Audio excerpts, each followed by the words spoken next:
Donc, je rappelle que vous êtes avec nous euh, pour une émission sur Salamandre TV et je remercie ici les équipes de Backlist TV pour avoir rendu cette émission possible. Nous sommes avec Emmanuel Comte, Françoise Capgras et Olivier Manot autour de la thérapie par le son ou avec les sons. Alors, je vais commencer par les questions parce qu'il y en a un certain nombre. Alors, des questions de différents auditeurs, dont certains qui nous sont fidèles depuis très longtemps. Merci à Monsieur Joël Tita.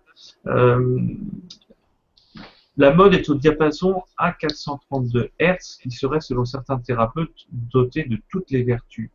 Sachant donc, tel que vous nous l'avez montré, Emmanuel, qu'il n'y a pas dans les siècles passés de diapason normalisé et que d'une ville à l'autre, celui-ci variait, si tant est que vous pouvez vraiment parler du diapason. Éventuellement des notions comme le diapason de chambre ou le diapason d'église, parfois très différents. Comment justifier cette valeur de, je vous cite le terme employé par M. Teta, diapason New Age.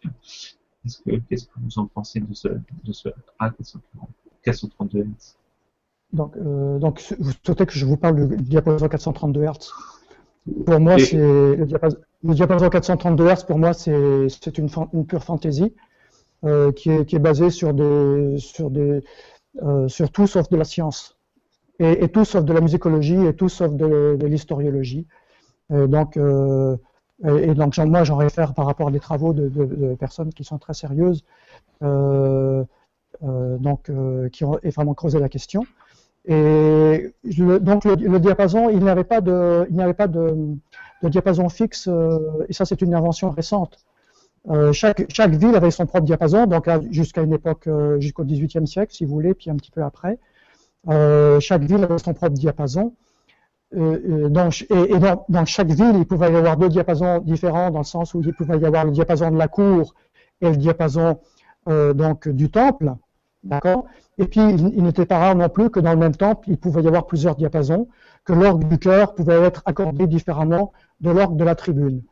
J'ajoute à cela que la température agit sur la hauteur du son, c'est-à-dire que si vous jouez avec un instrument, par exemple un tuyau d'orgue accordé à telle fréquence en hiver, va jouer différemment l'été parce que la température agit sur la hauteur du son. Et donc, alors en tout cas, moi, personnellement, j'ai écrit un article sur cette question-là pour un petit peu démystifier cette fantaisie pure qui est donc l'idée du diapason 432 Hz. Et donc, il y avait trois tonalités, je le répète, la tonalité grave, médium, aiguë, basée sur la vocalité humaine. Vous savez, le nom de note tel qu'on le connaît aujourd'hui est très récent, hein, ça date du XIIe siècle.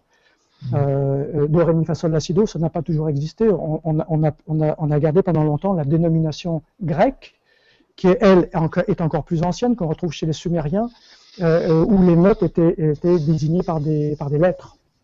Ceci étant dit. Donc voilà, moi je ne vais pas parler plus longtemps de ce diapason-là. Pour moi, ça n'a aucun intérêt. Alors, mais ça peut avoir l'intérêt qu'on lui porte, par exemple. Si vous décidez que ce diapason-là est plus beau et plus intéressant qu'un autre, il va le devenir, c'est certainement. Mais pour moi, ça n'a aucune valeur. Le diapason 440 est un très beau diapason et est présent donc, dans l'histoire de la musique depuis l'époque baroque. Et ça, on a des preuves scientifiques pour le démontrer. Alors que l'inverse n'est pas vrai. Alors, puisqu'on parle de musique grecque et d'intonation, dans les chants grecs, il y a notamment une capacité à écrire la musique, si je me souviens bien, avec un certain nombre de signes diacritiques, on dirait, c'est-à-dire des sortes d'accentuations un petit peu particulières pour indiquer comment jouer la musique sans qu'il y ait même notation. Quand on regarde les systèmes grecs ou syriaques ou des choses comme ça, notamment dans les chants orthodoxes ou dans la tradition byzantine, on n'a même pas encore la notation carrée grégorienne. C'était les neumes anciennes qu'on retrouve donc dans la tradition hébraïque, que l'on retrouve dans d'autres traditions, mais c'est en même temps, c'est pas toujours. Parce que la musique a longtemps été une tradition orale, et donc elle n'était pas écrite. Et ce qui était écrit, c'était des schémas extrêmement rudimentaires pour donner comme par exemple un ordonnancement très sommaire de tonalité ou de notes. Mais il faut voir ça d'une manière complètement différente que de la manière qu'on considère la musique dans notre culture aujourd'hui. Oui, ce que vous prenez quelque part, c'est un retour au cœur, un retour à l'inspiration, à la voix de l'être, à une sorte de spontanéité du rapport avec la musique. Oui, la voix de l'être qui est en relation avec le cosmos, et Olivier Manot y a fait référence de manière très explicite tantôt, dans le sens que donc ce qu'on appelle la musique des sphères, hein, donc est une expression qui signifie en fait ce que les astrophysiciens aujourd'hui redécouvrent par rapport à la musique de l'univers, dans le fond. Cette musique des sphères-là est la principale inspiratrice de la musique par rapport à l'ordonnancement harmonique qui la caractérise. Parce qu'effectivement, quand je parle d'ordonnancement harmonique, c'est-à-dire que les sons ont des rapports qui sont des rapports donc mathématiques, architecturaux, harmoniques basés sur des fractions, basés sur des intervalles, et il y a une hiérarchie dans ces intervalles-là. Par exemple, dans l'univers, l'intervalle qu'on retrouve le plus, c'est l'intervalle c'est pas l'intervalle, c'est déjà l'unisson. Et puis ensuite, le premier intervalle qui intervient, c'est l'octave, qui est le plus répandu. Et puis l'intervalle suivant dans la hiérarchie des sons, c'est la quinte. Donc l'octave, c'est quand on va d'un do à un do plus aigu, hein, comme si on gravissait les différents niveaux d'une maison, d'un étage à l'autre, sans mettre d'escalier. Donc chaque palier serait un octave différent. Et puis, donc cet intervalle de quinte, ça serait comme il y aurait juste une marche pour accéder entre deux étages, hein, qui serait donc l'intervalle de quinte qui est donc sur le clavier d'un piano, on compte 5 notes, 5 touches blanches consécutives. Et donc si la première note, ça serait un do, la cinquième, ce serait un sol, par exemple. Ça, c'est l'intervalle de quinte, mais qui est valable pour n'importe quelle note de départ.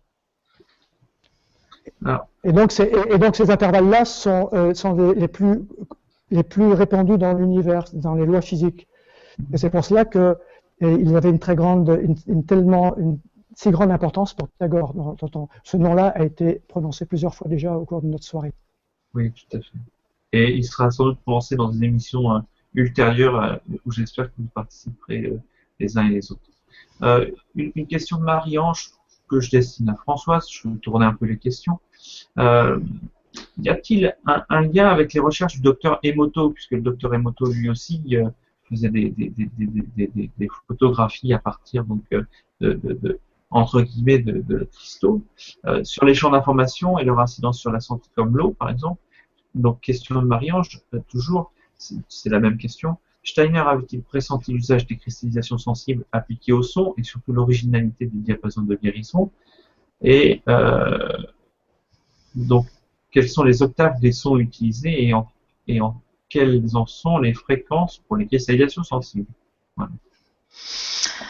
Alors, effectivement, je me suis basée sur l'octave parce qu'il me semblait que c'était un élément de base de la musique, d'autant plus que j'ai eu accès aux 13 diapasons d'un octave. Il faut préciser que j'étais en La 436, ce qui est quand même une fréquence intéressante. Ensuite, là, il y a beaucoup de questions dans une. En ce qui concerne les travaux d'Emoto, effectivement, il a démontré qu'un son codé, donc là, il l'a montré au niveau de l'eau. Et donc là, je suis tout à fait d'accord avec lui. D'ailleurs, on a fait effectivement ce style d'expérience également, c'est-à-dire que j'ai mis les matrices informationnelles des diapasons que j'ai trouvés sur des cristaux d'eau, et effectivement j'ai trouvé des différences de cristaux en fonction de mes matrices informationnelles et de l'information que ça donnait. Donc je confirme, les travaux d'Emoto, je les ai réalisés effectivement moi-même. Donc nous sommes sur le même principe, nous sommes sur le principe de la matrice informationnelle, c'est-à-dire que la matrice du diapason restitue l'information comme si c'était un diapason sonnant. L'avantage, c'est que ça peut être lu au niveau subtil, et au niveau subtil, nous sommes tombés sur de la psychologie humaine. Donc j'ai pu faire le parallèle entre les notes de musique et donc les notes de la gamme chromatique et la psychologie humaine avec les étages de la psychologie humaine. Ces étages étant ordonnés, il est apparu que c'est en fait la voie de l'ascension. C'est-à-dire que ce sont les 13 étages psychologiques qu'il faut observer pour s'affranchir d'un espace-temps. Donc la portée est très très grande et ces étages sont très simples, ils se succèdent et lorsqu'on arrive au 12e étage, on se rend compte qu'on a balayé toute la psychologie humaine, nous n'avons rien oublié. Et l'architecture est d'une finesse incroyable. Donc, je le rapprocherai à une structuration du bon Dieu, si on peut parler comme ça, c'est-à-dire d'un état supérieur, où tout est mis en ordre. Donc, c'est la psychologie humaine remise en ordre et toute simple, qui exclut toute culpabilité, tout travail, tous les étages, il n'y a aucun étage négatif. Et lorsqu'on se base sur ces principes-là, tout est correct au niveau de la psychologie.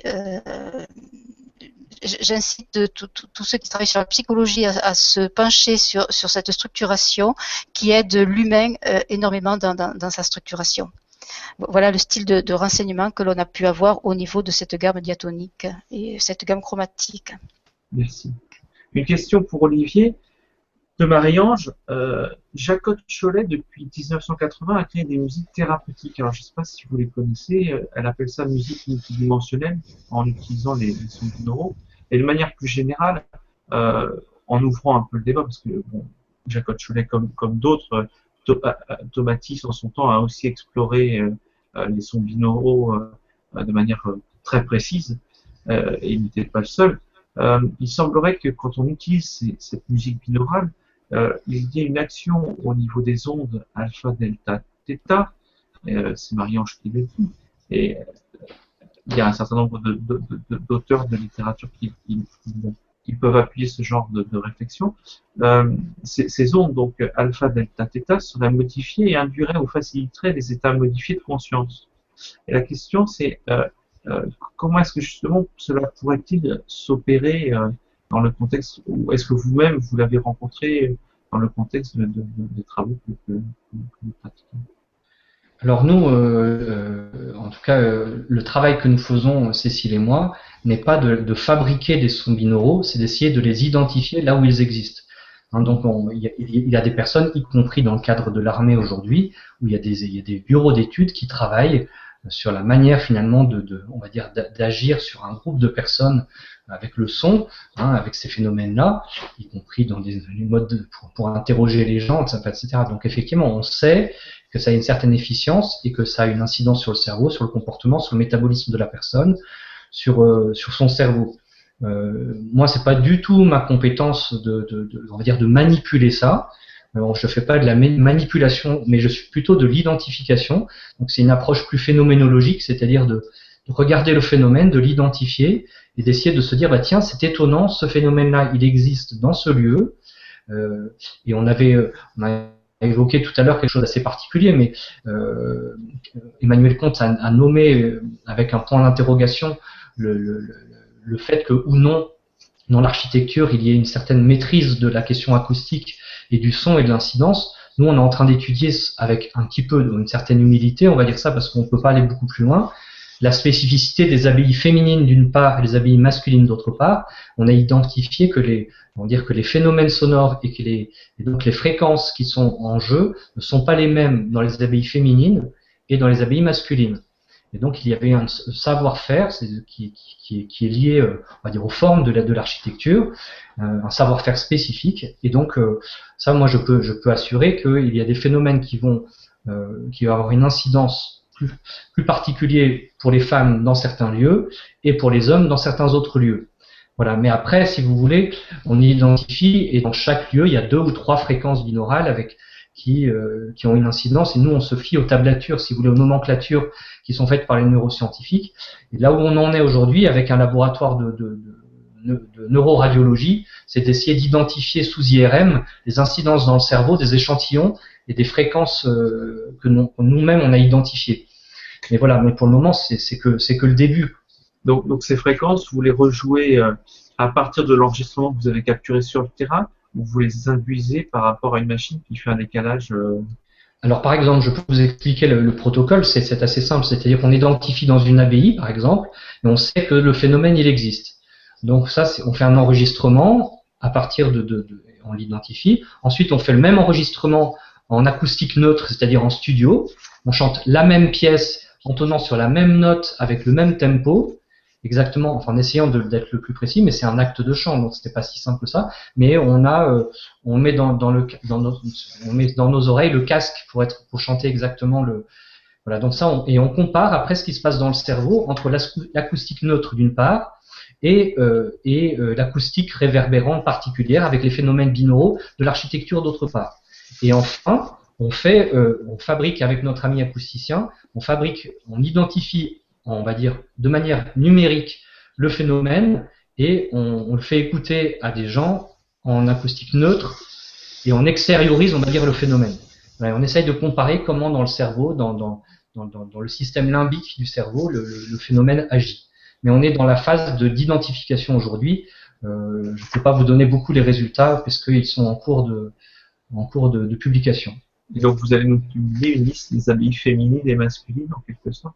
Voilà, tout à fait. Alors pour les abbayes masculines, on en a plusieurs qui n'ont pas trop bougé depuis l'époque médiévale, donc ça pose pas trop de problèmes. Pour les abbayes féminines, c'est beaucoup plus difficile parce qu'il y en a beaucoup, enfin il y en a très peu, et donc très peu qui ont gardé, on va dire, la morphologie initiale. Donc c'est plus difficile, mais bon, on a 2 ou 3 lieux sur lesquels on a pu faire les travaux, particulièrement en Auvergne.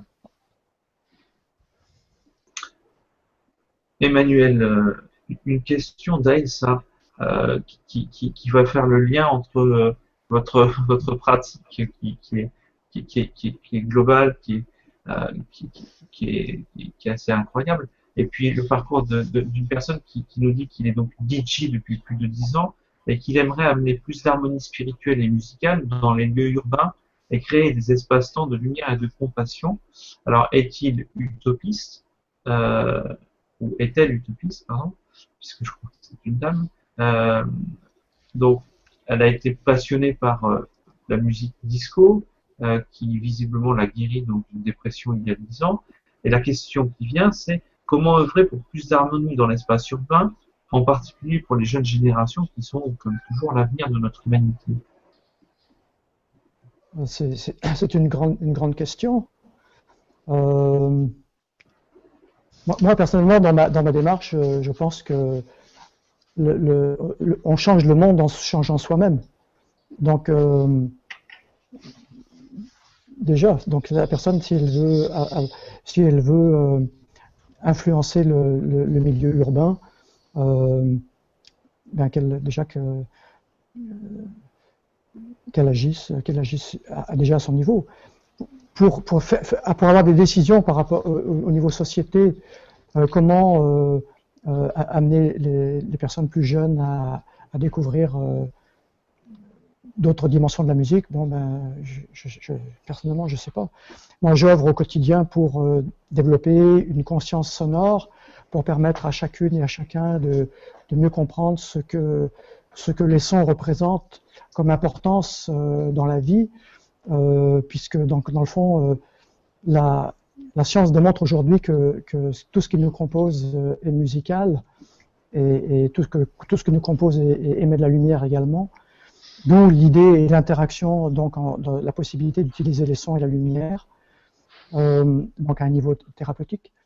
Ma démarche s'intéresse également à la compréhension de certains mythes, et là, je pense que ce que je veux dire va intéresser Olivier, que pour moi, personnellement, certains mythes font allusion à des utilisations très techniques de sons et de fréquences, en particulier dans le mythe d'Amphion et les murs de Thèbes, par exemple. Pour moi, Amphion, donc qui selon Homère utilisait une lyre pour bâtir les murs de Thèbes, il est dit dans le texte qu'il les faisait se mouvoir au son de sa douce prière. Donc pour moi, en fait, Amphion utilisait tout simplement une machine, un générateur de fréquences, à commande numérique, donc à commande vocale, qui permettait donc de mettre les pierres en sustentation, comme aujourd'hui on commence à le faire en laboratoire, grâce à des ultrasons, donc à des générateurs de fréquences, qui permettent de faire se mouvoir pour l'instant des très petits objets, comme des gouttes d'eau ou autres, grâce à des fréquences. Et donc si cette technologie-là est élargie, on peut avoir donc la réponse à beaucoup de phénomènes que l'on retrouve décrits sans nécessairement les comprendre dans les écrits anciens. Et à cela, je fais allusion directe aussi aux fameuses trompettes de Jéricho, qui n'étaient pas des trompettes comme on les connaît aujourd'hui, mais selon moi plutôt des générateurs de fréquences extrêmement puissants qui ont émis donc des ondes soniques accordées donc avec des fréquences mettant en vibration donc des murailles et les faisant s'ébranler et s'écrouler.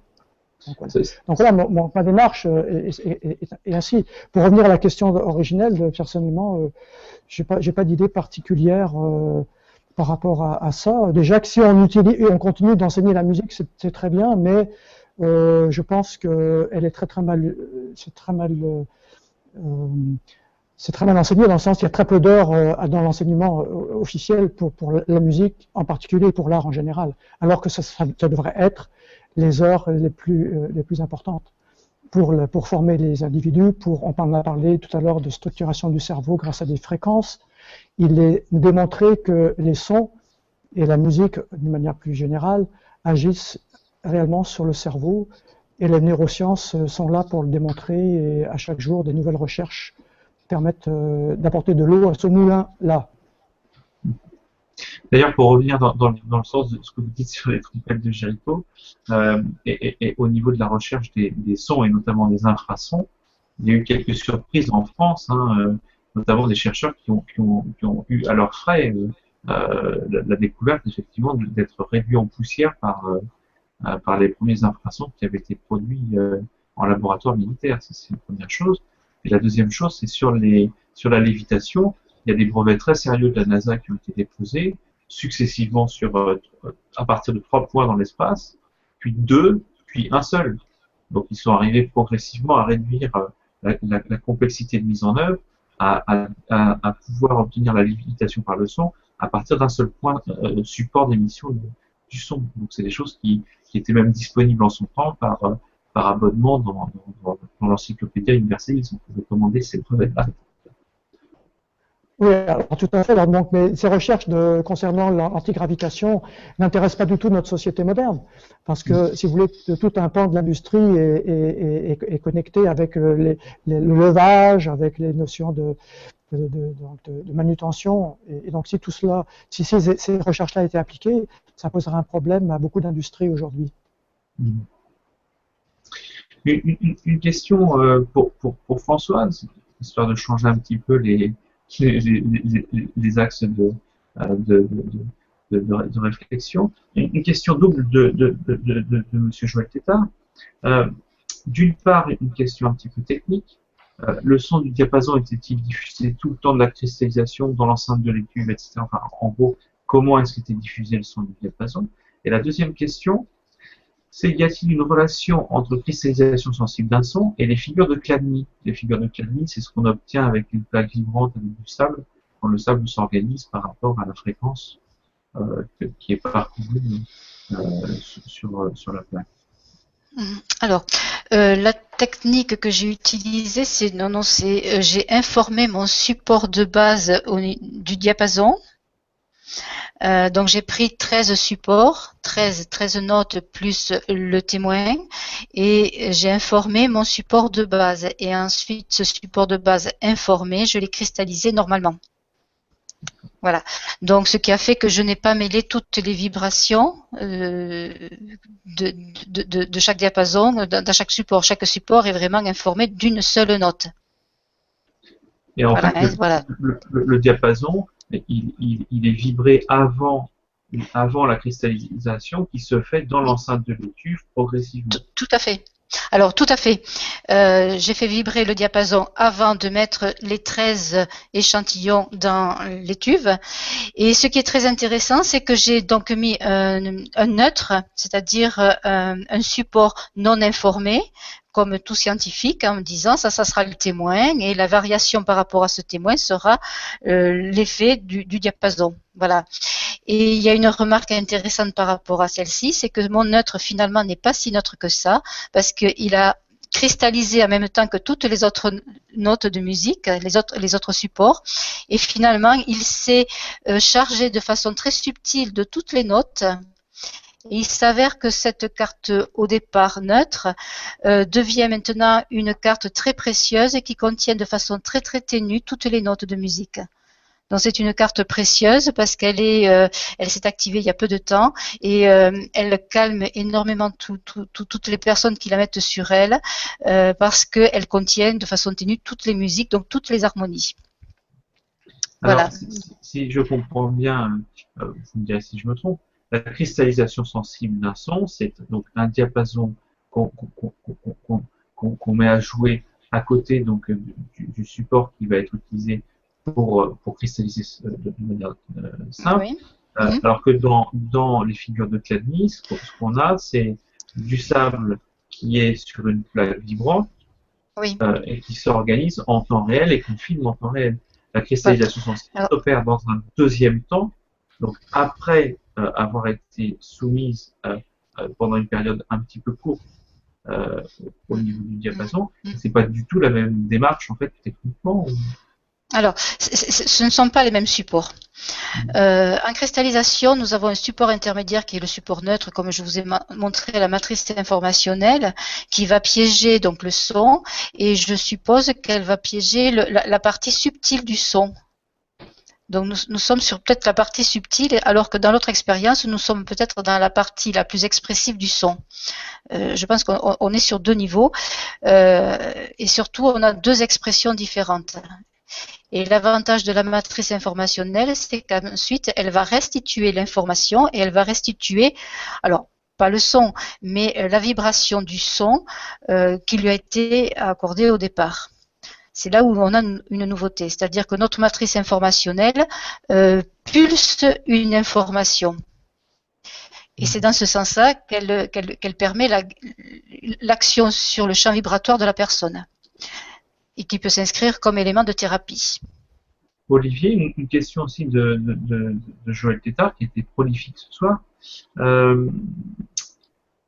Pouvez-vous nous expliquer comment les fréquences de résonance de certaines églises peuvent ou non entrer en relation avec des organes du corps humain, ou éventuellement est-ce qu'il y a une relation donc, entre des saints guérisseurs auxquels sont dédiées ces églises pour des organes donnés? Je donne un exemple simple.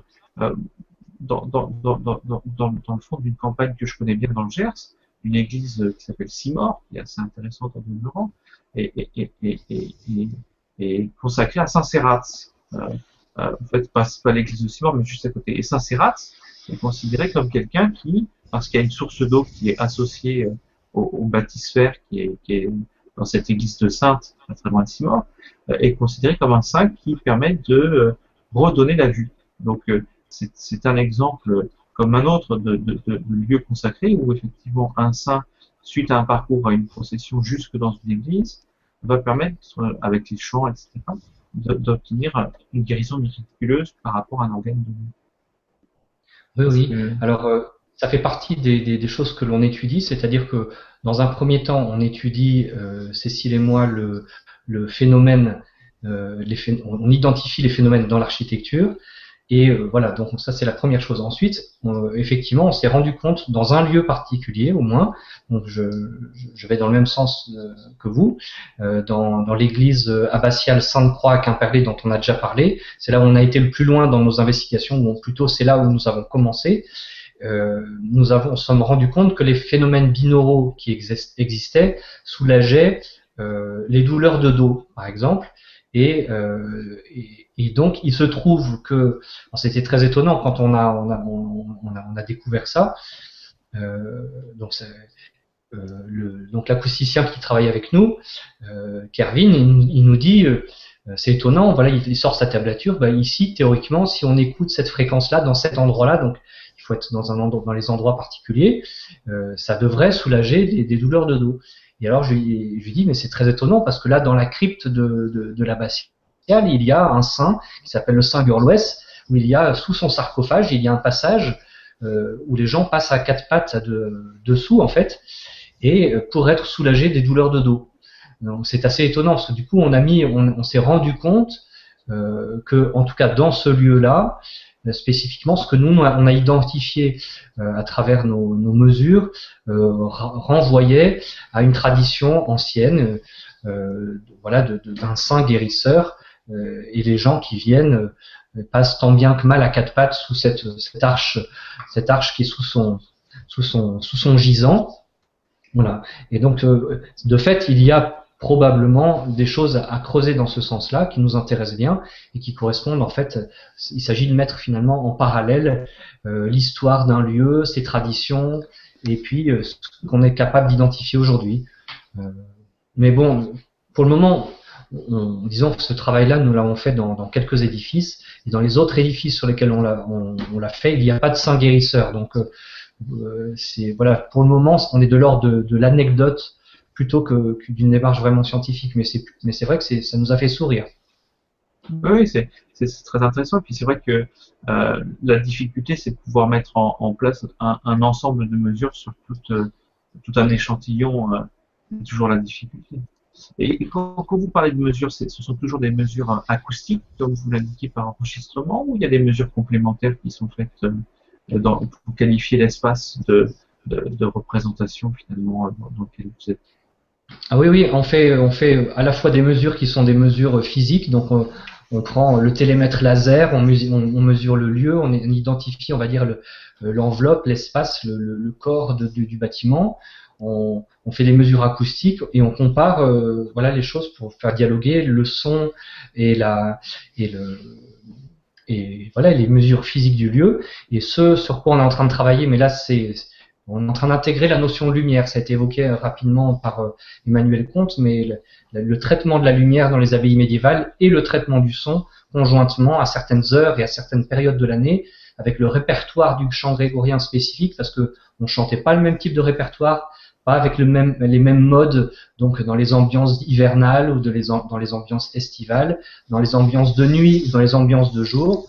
Et donc voilà, il y avait des ambiances propres. Et suivant les lieux, le rapport avec la lumière et le rapport au son, on essaie justement de dialoguer pour voir si le traitement de la lumière a été pensé conjointement avec le traitement du son. Actuellement, ça fait partie de projets CNRS sur lesquels on est embarqué, Cécile et moi, et on attend justement des levées de fonds qui devraient arriver incessamment sous peu pour travailler dans certains édifices sur ce double rapport lumière et son dans l'architecture et son incidence sur le métabolisme des gens. Et Emmanuel Comte, peut-être vous voulez réagir un petit peu sur cet aspect qu'Olivier nous donne de corrélation entre lumière et son, ou rajouter un élément?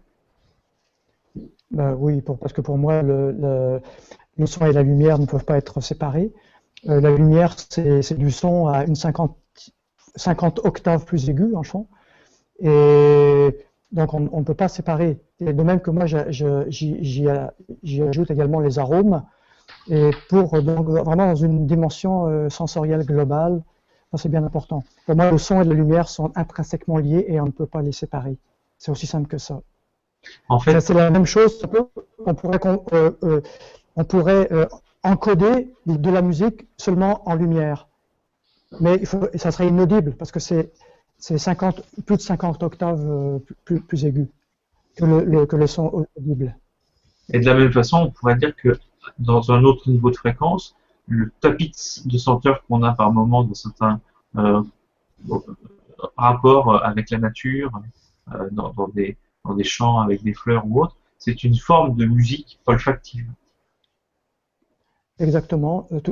John Cage, le compositeur du XXe siècle, a dit tout est musique, et il avait tout à fait raison. Tout est musique, tout est nombre, et ça c'est Pythagore qui l'a dit. Et en fait, Pythagore disait un son c'est un nombre qui chante. Et ce qui était repris en écho par un Novalis, je crois, au XIXe siècle, en disant que la musique était de l'architecture pétrifiée. Et donc tout est musique, tout est son, tout est vibration. Et donc les différents sens que nous avons, olfactif, gustatif, au niveau du toucher, de l'audition et autres, sont en fait des différentes portes d'entrée sensorielles au niveau du cerveau. En fait, le cerveau encode tout cela et transforme ça en fréquence et en vibration. C'est pour ça ce qu'on appelle la synesthésie, qui peut être vue comme une maladie mentale. En fait, pour moi, c'est pas une maladie, c'est vraiment la preuve d'une personne qui est dans sa globalité de l'être, dans sa globalité humaine. Parce que chaque son correspond à une senteur, chaque senteur a une certaine degré de lumière, et ainsi de suite. Tout cela se combine. D'ailleurs, il y a même une mémoire synesthésique. Hein. C'est ce qu'on considère dans les arts martiaux. On parle notamment de mémoire synesthésique pour les gens qui pratiquent. C'est-à-dire que, outre la mémoire visuelle, la mémoire auditive, il y a une mémoire qui s'acquiert progressivement des gestes par eux-mêmes en eux-mêmes, ou du ressenti du corps lié à une pratique. Et c'est ce que certains pratiquants appellent mémoire synesthésique. Alors, oui, cette mémoire que l'on retrouve également chez les musiciens. Ouais. Parce que c'était démontré qu'un musicien qui est un interprète, par exemple, qui est virtuose, ne peut pas penser à chaque note qu'il joue. C'est-à-dire que c'est le corps, c'est le cerveau qui pilote tout ça en direct. Donc on parle vraiment d'une mémoire et d'un accomplissement dans ce temps-là. Et si on ouvre le débat sur cette intonation juste dont vous nous avez parlé depuis le début, en nous rappelant qu'effectivement ce qui compte, c'est pas tant le hertz, etc. On parle du nombre, donc vous parlez quelque part aussi du rapport ou de la proportion entre dans l'exécution entre ce qui va être, disons, le ton grave, le ton médian, le ton aigu, et puis les exécutants d'une œuvre collective chantée, je ne sais pas comment le dire. Il y a quelque chose qui est remarquable, c'est notamment, au moins pour la musique pythagoricienne, quand on a l'habitude de l'écouter, c'est qu'elle est peut-être fausse au sens du cerveau, mais au sens du cœur, elle communique beaucoup plus aisément une vibration émotionnelle ou une plasticité, une chaleur. Pour moi, la plus belle résonance, c'est la résonance du cœur. Donc, c'est ça. Donc, puisqu'on a démontré que, effectivement, le cœur avait une dimension des neurones, hein, au niveau du cœur, comme d'ailleurs dans tous les organes, mais dans le cœur, il y en a beaucoup. Et que pour moi, le plus important, donc, c'est le langage du cœur, et cela se retrouve donc dans l'art musical, et cela se retrouve dans la pratique, et ces pratiques anciennes, dans les différentes abbayes, dans ces spécialisations Olivier. C'est tout à fait extraordinaire. Alors, une question technique d'ACA, et je pense que vous êtes sans doute le mieux pour pouvoir nous dire quelque chose là-dessus. Bon, on va reparler d'hertz, mais qu'en est-il du solfeggio? 396, 417, 528, 639, 741, 852 Hz. Donc une progression de 6 notes qualifiée en Hertz qui s'appellerait le solfeggio. J'avoue personnellement. Est-ce que ça vous parle ou...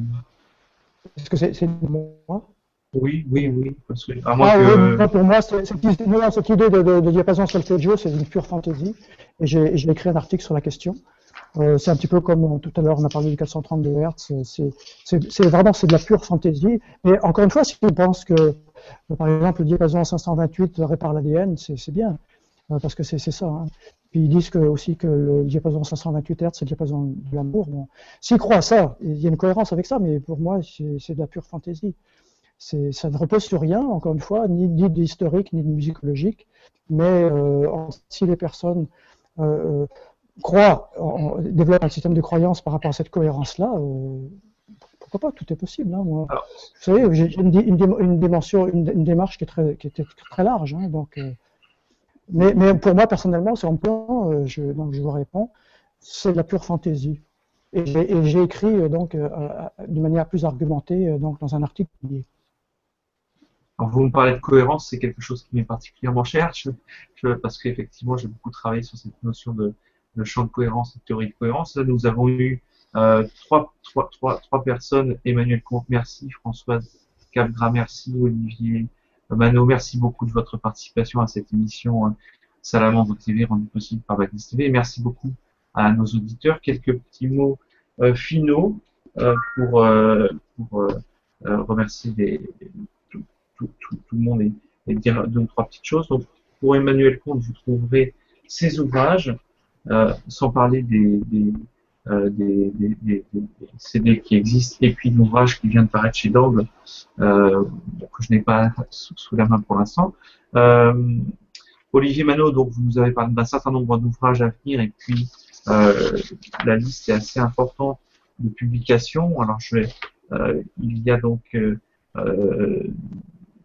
des articles, notamment comme la musique liturgique édifie l'Église, qui est donc la publication de votre thèse aux éditions Teki, collection Croire et Savoir, qui fait donc un bon 592 pages. Donc là, il y aura de quoi explorer tranquillement vos travaux, et puis tout un tas de choses absolument remarquables, comme l'archéologie sonore de l'abbatiale de Paray-le-Monial, qui peut parler à beaucoup d'entre nous, et qui est à paraître pour 2016 chez Desclés. Je suppose que c'est Desclés de Brouwer. Peut-être je voulais dire un ou deux mots sur d'autres publications à venir.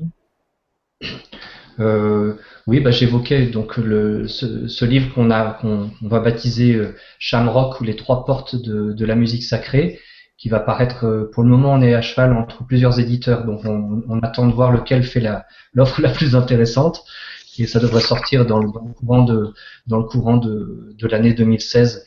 Ça se présentera sous forme de roman, mais ça sera scientifiquement très très ancré. Et donc ce sont l'histoire de deux étudiants, un luthier et une étudiante en philosophie, qui vont se poser des questions, qui vont découvrir que s'ils franchissent les trois portes de la musique, il va y avoir des choses qui vont aller jusqu'à même guérir la mémoire, une mémoire qui aura été anesthésiée à certains moments. Voilà. Françoise Capgras, vous êtes en train d'écrire un livre qui sera publié aussi prochainement, et puis vous donnez des stages aussi, bon, bien sûr, stages sur la voie des diapasons, alors dans différents lieux. Je crois que vous avez un site web qui est la voie des diapasons. Bien sûr, Emmanuel Comte aussi, vous avez un site web qui est sur Internet, où vous indiquez tout ce que vous faites, en termes de concerts, de transmission, etc. Bon, je crois que le temps manquera pour aller plus loin ce soir avec